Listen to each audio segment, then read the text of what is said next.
Hello, this video is going to be a little challenging and a little controversial, and I'm deliberately doing that because I'm going to be very, very honest with you.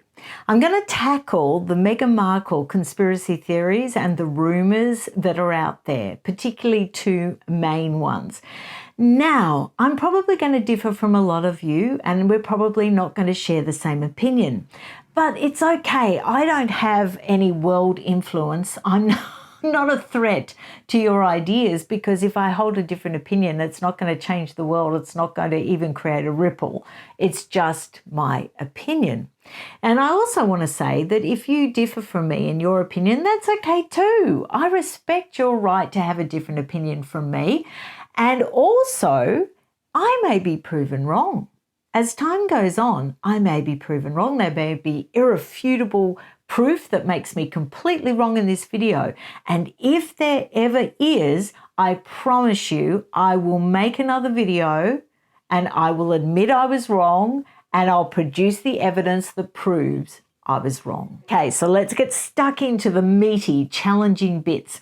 And the first thing I want to address is the yacht girl rumours. Meghan Markle and the conspiracy theory that she was a yacht girl.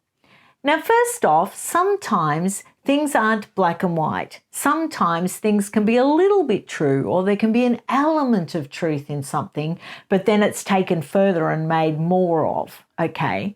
Now, it could be that as a young, struggling actress, Meghan Markle may have attended Yacht Week in Cannes. I don't know. I really don't know. But I think it would have been before she actually got together with Trevor Engelson, which was in the very early 2000s. And so my thinking is that if she ever did do that, I don't care. I really don't care.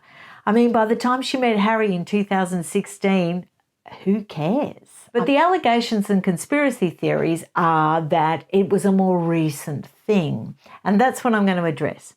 Now, like I said, she was with Trevor Engelson from the early 2000s. Now, Trevor Engelson was not, by any means, in Hollywood standards, he wasn't a big player. He wasn't an A-lister. But he was a good, solidly working B-listing producer. And in sort of ordinary people's terms, that's a lot of money. That's a lot of money. He was doing very, very well. I mean, compared to an ordinary job, he was doing very, very well. And Meghan, from very early on in the early 2000s, was having a very nice life with Trevor, at least from 2003, 2004. She was living with him, and they were an item, and they were in love, and they traveled together, and it was expected that they were going to get married one day. Now, she was a struggling actress, but I do not think for 1 minute that she would have put at risk her relationship with Trevor Engelson. He was the best thing that had ever happened to her. He was a step up for Meghan Markle. And I don't think she would have put that at risk in any way by running off and doing naughty things on yachts, because I think Trevor probably would have found out. And I think he probably would have broken up with her, and she would have lost a very good thing. Now, she also got Deal or No Deal around that time, and she was starting to pick up a little bit of pace as far as her earnings go. But from what I can gather, she didn't really have any living expenses overly, because Trevor was basically paying for all the living expenses. She just had to earn her own spending money, basically. So, you know, she was on a pretty good wicket. I don't think she would put that at risk. Now, the other point of contention is between 2011, 2014, where she's supposedly doing all this yacht girling.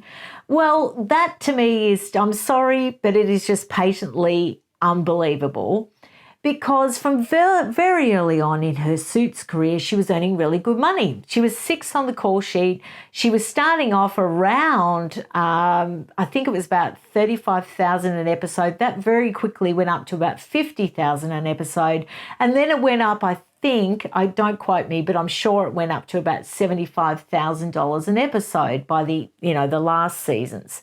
So she was on this really good wicket. She was earning between $600,000 to like $1.2 million by the end of that whole big long run Plus, in 2014, she started off the TIG and she was getting money off the TIG.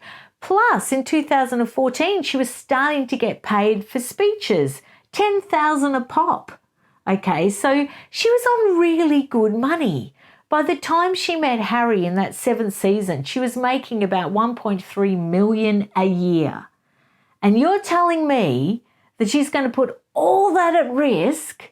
Because, I mean, Suits would dump her like a hot scone if she was doing anything nefarious on yachts. She would just get dumped. That's not the image they wanted for Rachel Zane. They wouldn't have fitted in with their publicity at all. And from 2014, she was with Corey Vitiello. So from the early 2000s, she's with Trevor Engelson. She gets married to Trevor Engelson. She breaks up with Trevor Engelson. Then very quickly, she meets Corey Vitiello. Which brings me into the second conspiracy theory rumour that Paul Marcus Anderson is somehow this nefarious character on the world stage, equal to someone like you-know-who that had his own island, and that he's somehow Meghan Markle's pimp and she's some sort of call girl at Soho House. Oh, come on. Now, I know that things go on in accommodation houses, but she was with Trevor and then she was with Corey Vitiello. Now, Corey Vitiello is a successful chef. He's admired. He was very well known in Canada. He had his own restaurant. He mixed with the Canadian elite, as if he's going to have a girlfriend that is a lady of the night. Now, I also think that Marcus Anderson is Global Membership Director for Soho House, and I'm not an idiot. I'm sure that there's a lot of things he has to handle very sensitively. But when you're talking about call girls and yacht girls and all that sort of tacky side of life, you're talking much lower level, kids. You're talking the night porter. You're talking the doorman. You're talking the guy on the desk on the night shift that gets, slipped $500. That's what you're talking. You're not talking about the global membership director. There is tacky, lower positions that deal with all the nefarious stuff. They do, and this happens in hotels all over the world. I'm not casting aspersions on Soho House.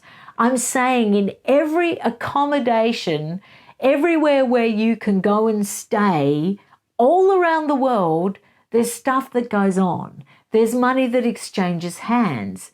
Anywhere where an oligarch or two happens to say, there's probably money laundering going on. There's probably blackmail going on. There's probably a lot going on. So do I believe that Marcus Anderson is any form of pimp? No, I don't.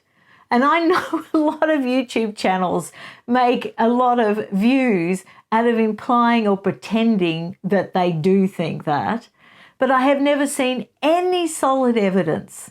And if you go on Reddit or Quora or any of that, it can be so convincing. And believe me, I have. And I've gone down those rabbit holes and I've had a really good look.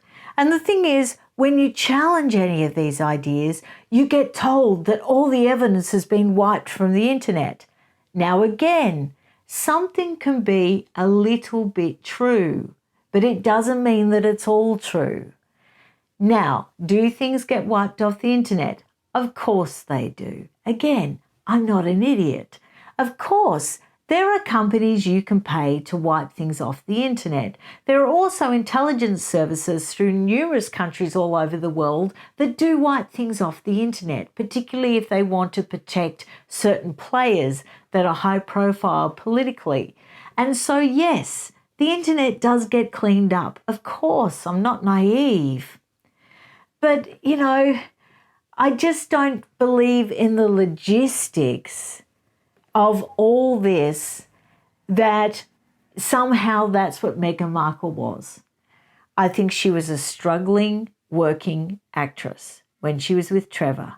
I think she had her first major success when she was with Trevor. I also think that between 2012 and 2014, she was hustling hard. She was really, really hustling hard. I think she had a goal in mind. I think that she was networking to the point of being ruthless. And I think that she ended up getting what she wanted in the end. Also, do I think she's an overly nice character? No. That's why I've made lots of videos exposing ways in which she was very harmful and hurtful to members of the royal family, and how I thought that she actually manipulated Harry emotionally. I've made all those videos. But as far as the conspiracy theories about those two things, nope. A bridge too far for me. Let me know what you think down below. Be aware. I'm going to get accused now that I'm working for Meghan Markle and that I'm on her payroll, and I'm going to get all sorts of threats and all nastiness in the comments and everything. So I've always tried to skirt around these issues. But then I thought, well, you know what? My sons watch this channel and they know what I think, that I think certain things and I don't believe in the more far-fetched things and why. And they also know that I require solid evidence before I imply something, because I think that's the coward's way out. And I think it's actually doesn't show much dignity to imply something without being able to solidly back it up. So we can agree to disagree, because I'm sure you will still get benefit from some things that are on my channel. We don't have to agree on everything. But I assure you, I am not on Meghan Markle's payroll. All right, I'll see you again really soon. Let me know what you think. Be gentle with me. Bye. Bye.